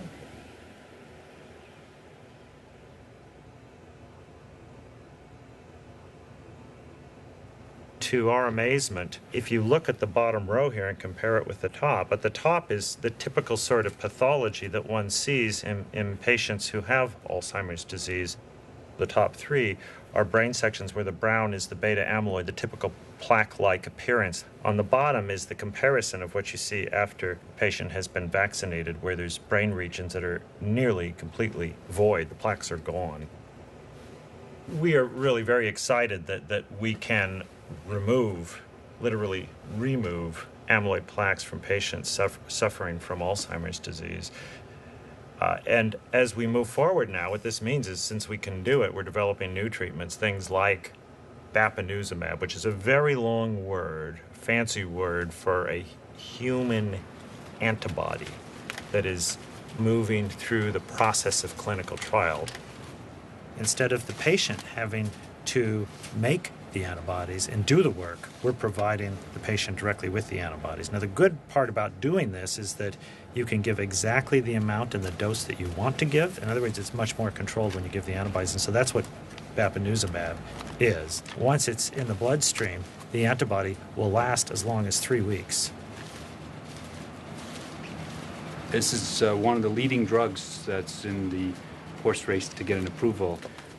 This is the end of the phase 2 study, and the sponsors actually have moved this drug, bapineuzumab, into phase 3 because they are very excited about its progress. And so that antibody circulates around, and a little bit of it, this bapineuzumab, gets through into the brain, and if there's plaques there, it will bind to those plaques and neutralize them or stimulate the clearance of them. Dr. Gargis was a surgeon in Wisconsin for many, many years. Well, I think I'm very. I walked into something that was very good. Our decision to participate in the trial seemed like a no-brainer. If we could do anything to help our families and all the other 5 million families of the people affected by Alzheimer's. It's the least we can do, and we hope for good results. I think one of the few things that experience can teach you is you actually get a sense for when the science is very rich and it's a magical time. And it doesn't happen very often, and I think the field is at that point. the diagnostic tools, the understanding of the disease at so many levels. Actually, perhaps the most important thing is that the biology and the clinical understanding are, as we speak, getting put together at last. It's finally getting put together. And we're going to see real treatments happen as a result of that. It's a magic time. It's a magical time for us, and we really hope the patients are going to benefit from this.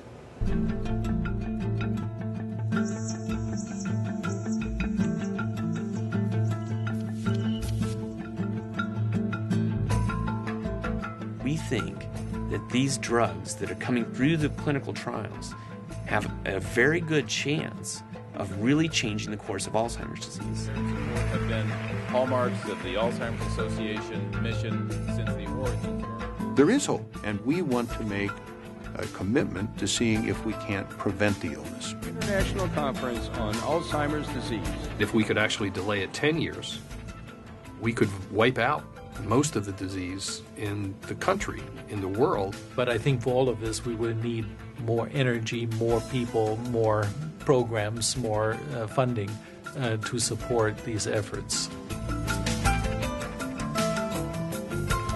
It really matters to me that someday I'm going to take a prescription pad out of my drawer and write a prescription that's going to prevent you from getting Alzheimer's disease. Our commitment is to pursue an answer as rapidly, as expeditiously as we can, so that we minimize the probability that a few years from now, someone else is going to turn and ask us the very same question. Why is it we still don't have the answer?